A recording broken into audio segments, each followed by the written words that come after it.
नमस्कार साथियों, उम्मीद करता हूँ आप सब बढ़िया होंगे, मस्त होंगे। आपकी अर्धवार्षिक परीक्षा की तैयारी चल रही होगी, हाफ ईयरली एग्ज़ाम की तैयारी चल रही होगी। हर स्टेट में अभी जो है सीज़न चल रहा है हाफ ईयरली एग्ज़ाम का।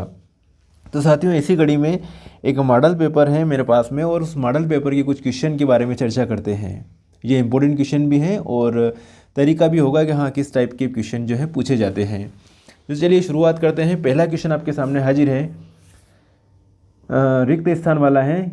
दोष के कारण क्रिस्टल का घनत्व कम हो जाता है, तो शाटकी दोष के कारण क्रिस्टल का घनत्व कम हो जाता है। रेडियो एक्टिव उत्कृष्ट गैस का नाम क्या है? रेडॉन है। रक्त का शोधन अपोहन विधि से किया जाता है। एथिलेमिन अमोनिया से अधिक क्षारीय होता है। प्रोटीन एमिनो अम्ल है। ये तो होगा रिक्त स्थान वाले क्वेश्चन। अब हम आगे बात करते हैं वन वर्ड क्वेश्चन। एक वाक्य में उत्तर दीजिए। नाइट्रोबेंजीन का सामान्य नाम क्या है? मिर्बेन का तेल है। अणुचुंबकीय पदार्थ का एक उदाहरण लिखिए। लिख रखे हैं TiO, CO, VO, titanium oxide, copper oxide और वेनेडियम ऑक्साइड। आर्यनीय समीकरण लिख रखी K=AE-EA/RT। ऊर्ध्वाधर रिटार्ड विधि से किस धातु का निष्कर्षण किया जाता है? भैया जिंक धातु का निष्कर्षण किया जाता है। फ्लोरीन की ऑक्सीकरण अवस्था क्या होती है? -1 होती है। कितनी होती है? -1। तो ये हो गए रिक्त स्थान वाले क्वेश्चन और वन वर्ड वाले क्वेश्चन। अब हम आगे चर्चा करते हैं। अगले जो क्वेश्चन है ये है सही विकल्प वाले। उदासीन संकुल का उदाहरण है, तो इसमें जो है ये उदासीन संकुल का जो उदाहरण है ये SnEt2NH2Cl4, ये उदासीन संकुल का उदाहरण है। बाकी ये सभी आयनों में डिवाइड हो जाएंगे। ये अलग निकल जाएगा, ये अलग निकल जाएगा, है ना। Na2+ आ जाएगा, इस पूरे के ऊपर 2+ आयन आ जाएगा। ये अलग निकल जाएगा, ये अलग। ये वाला जो संकुल है ये उदासीन संकुल है। नैनोपेप्टाइड का उदाहरण है ऑक्सीटोसिन है। निम्नलिखित में से कौन सा प्राकृतिक कोलाइड है? रक्त जो है वो प्राकृतिक कोलाइड है भैया। फिर बात करें पिघले हुए LCl3 से 1 मोल एल्यूमिनियम धातु पृथक करने हेतु आवश्यक विद्युत आवेश की मात्रा होगी 3F। ठीक है, आवश्यक विद्युत आवेश की मात्रा 3F होगी। शुष्क बर्फ निम्नलिखित में से किसका उदाहरण है? आणविक क्रिस्टल का एग्जाम्पल है भैया। आणविक क्रिस्टल का एग्जाम्पल है शुष्क बर्फ।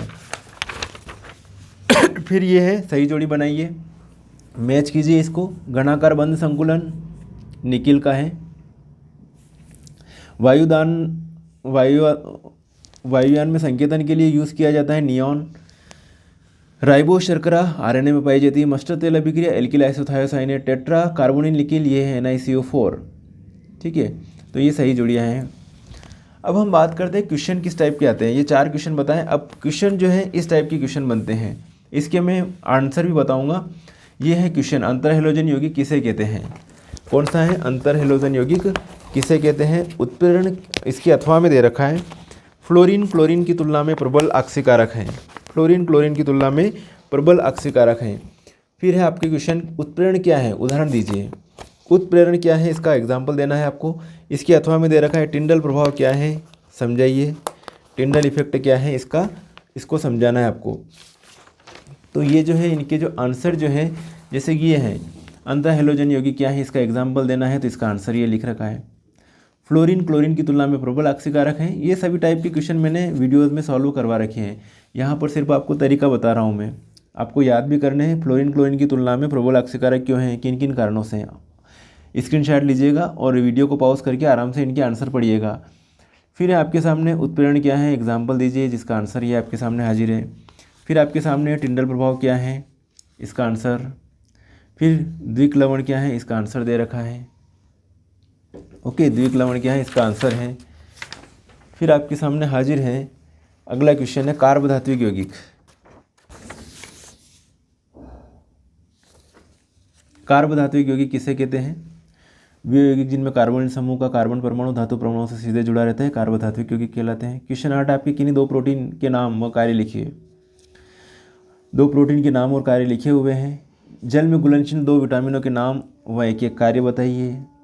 अभिक्रिया की आणविकता और अभिक्रिया की कोटि में क्या अंतर है? ये दे रखा है अभिक्रिया की कोटि और अभिक्रिया की आणविकता में अंतर। मेरी बात समझे होंगे आप। इससे पहले ये बताया था मैंने ये वाला, इसका भी स्क्रीनशॉट ले लीजिएगा। अंतर हैलोजन यौगिक क्या है? फ्लोरीन क्लोरीन की तुलना में प्रबल ऑक्सीकारक है।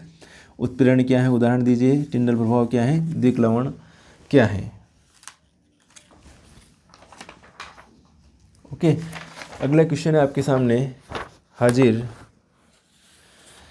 किसी अभिक्रिया का अर्ध आयुकाल क्या है? प्रथम कोटि की अभिक्रिया के लिए अर्ध आयुकाल के व्यंजक उत्पन्न कीजिए। ये अर्ध आयुकाल का व्यंजक है, अर्ध आयुकाल का व्यंजक है। अगला है आपके सामने क्वेश्चन 10, एल्यूमिना से एल्यूमिनियम धातु का निष्कर्षण की हाल की विधि है ना, हाल की विधि।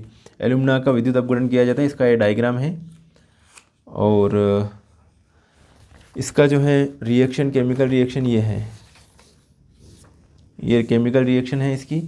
और ये है अगला क्वेश्चन इसका अथवा वाला क्वेश्चन है आपके, डलवा लोहा, पिटवा लोहा और इस्पात के गुणों की तुलना करना है आपको।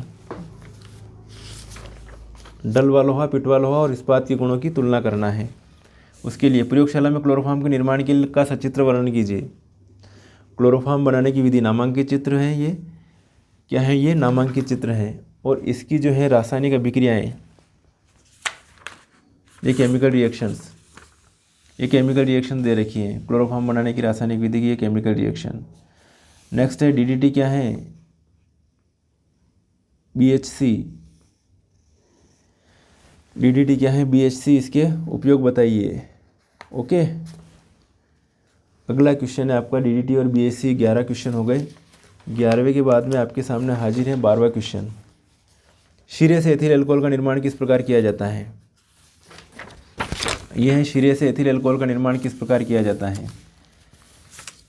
शीरे से एथिल अल्कोहल किस प्रकार प्राप्त किया जाता है? ये पूरी प्रोसेस लिखी हुई है बेटा।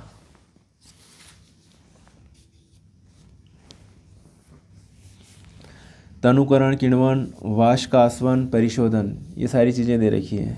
अच्छे से याद कीजिएगा इसको, बड़े मज़ेदार टॉपिक है ये। ओके, शीरे से एथिल अल्कोहल का निर्माण किस प्रकार किया जाता है? फिर आपके सामने 13वां क्वेश्चन है, क्या होता है जब केमिकल रिएक्शन है फॉर्मेल्डिहाइड की अमोनिया के साथ क्रिया करवाई, क्या बनता है? हेक्सामिथिल टेट्रामीन बनता है। ठीक है, दोनों बेंजिल्डिहाइड की मॉलिक्यूल की रिएक्शन हो रही है यहाँ पर। ये क्या बन रहा है? अल्फा हाइड्रोक्सी कीटोन बेंजोइन बन रहा है। ये रिएक्शन करवा रहे हैं एसिटिल्डिहाइड की, बीटा हाइड्रोक्सी ब्यूटेनॉल एल्डोल बन रहा है। कैल्शियम एसीटेट की रिएक्शन करवा रहे हैं, ड्राई डिस्टिलेशन करवा रहे हैं, तो क्या बनता है? एसीटोन बनता है। कैनिज़ारो रिएक्शन दे रखी है। कौन सी reaction? Cannizzaro reaction. Cannizzaro reaction के बाद में अब हम बात करें, इंपॉर्टेंट केमिकल रिएक्शन है। फिर बात करें रोज़नमुंड अभिक्रिया। ये रोज़नमुंड अभिक्रिया है भैया, वेरी इंपॉर्टेंट रिएक्शन है ये भी। स्क्रीनशॉट लीजिएगा, याद कीजिएगा। क्वेश्चन 14 है आपके पास, कोलराउश का नियम, वेरी इंपॉर्टेंट।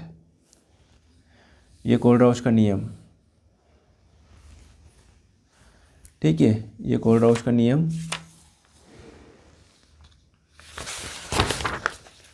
चलिए, ये कोलराउश का नियम ही चल रहा है। अब है मानक हाइड्रोजन इलेक्ट्रोड के बारे में चर्चा चल रही है। किसके बारे में? मानक हाइड्रोजन इलेक्ट्रोड के बारे में।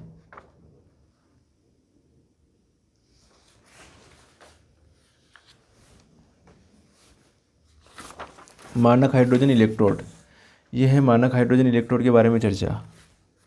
और ये मानक हाइड्रोजन इलेक्ट्रोड को जो ये डायग्राम, ये रिएक्शंस मानक हाइड्रोजन इलेक्ट्रोड की, और ये है डायग्राम भैया मानक हाइड्रोजन इलेक्ट्रोड का।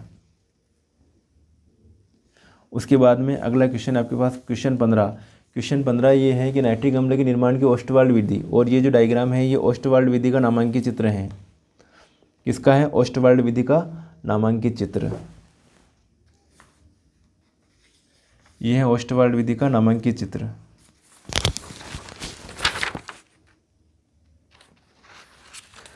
और इसकी रासायनिक रिएक्शन अभिक्रियाएं ये रही, ओस्टवाल्ड विधि के इसकी रासायनिक अभिक्रियाएं।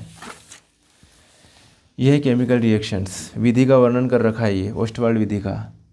फिर अथवा में है सल्फर के 5 अक्षीय अम्लों के नाम, सूत्र, संरचना सूत्र बताने हैं। तो ये है सल्फर के अक्षीय अम्लों के नाम, इनकी ऑक्सीकरण संख्या, अणुसूत्र और संरचना सूत्र दे रखे हैं। मेरी बात आप समझे? तो ये हो गए आपके सल्फर के अक्षीय अम्ल। फिर है क्वेश्चन क्रमांक 16।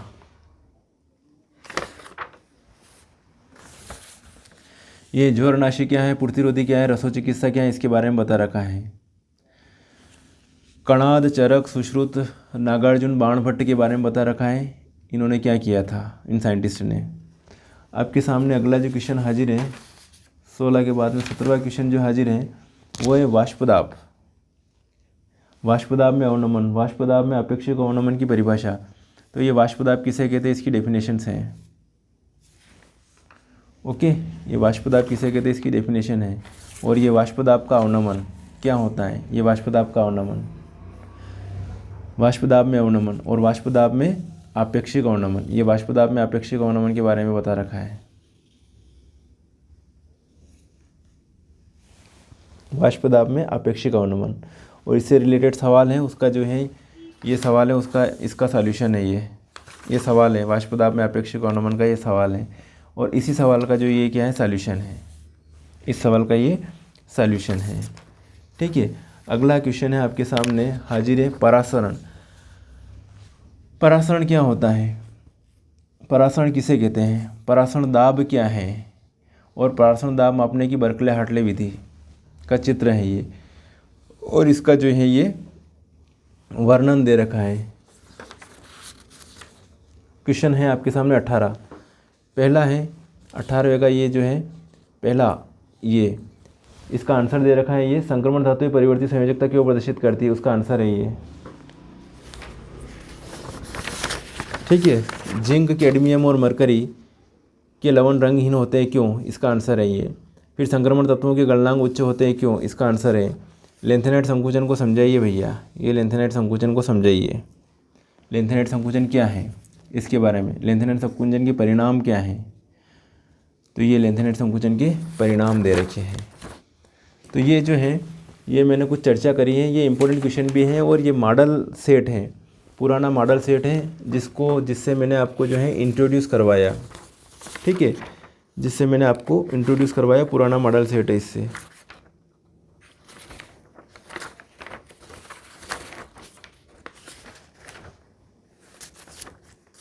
ओके, तो मेरी बात आप समझ गए होंगे। पुराना मॉडल सेट जो है मैंने आपको जो है उससे इंट्रोड्यूस करवाया। एक बार और पूरा जो है क्वेश्चन पेपर वापस से मैं आपको पूरा इंट्रोड्यूस करवा देता हूँ। शुरुआत करें क्वेश्चन पेपर की वापस से। क्वेश्चन बता देता हूँ मैं आपको। चलिए, शुरुआत करी थी अपनों ने इस क्वेश्चन से। ये क्वेश्चन नोट कीजिएगा, ये क्वेश्चन आंसर मैंने आपको बता ही दिए। ये क्वेश्चन है, ये वाला क्वेश्चन एक वाक्य में उत्तर दीजिए। ये चर्चा करी अपनों ने। फिर हमने जो चर्चा करी थी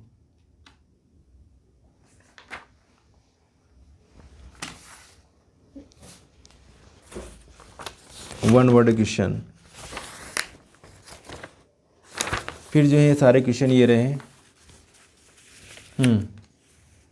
5, 6वां, 7वां क्वेश्चन, 8वां क्वेश्चन, 9वां क्वेश्चन, 10वां क्वेश्चन, ये क्वेश्चन है सारे।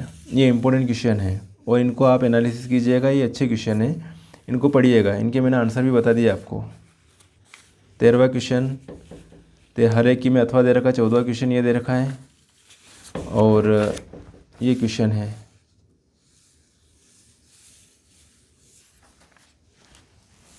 ये 15वां क्वेश्चन, 16वां, ये 17वां क्वेश्चन, 18वां क्वेश्चन।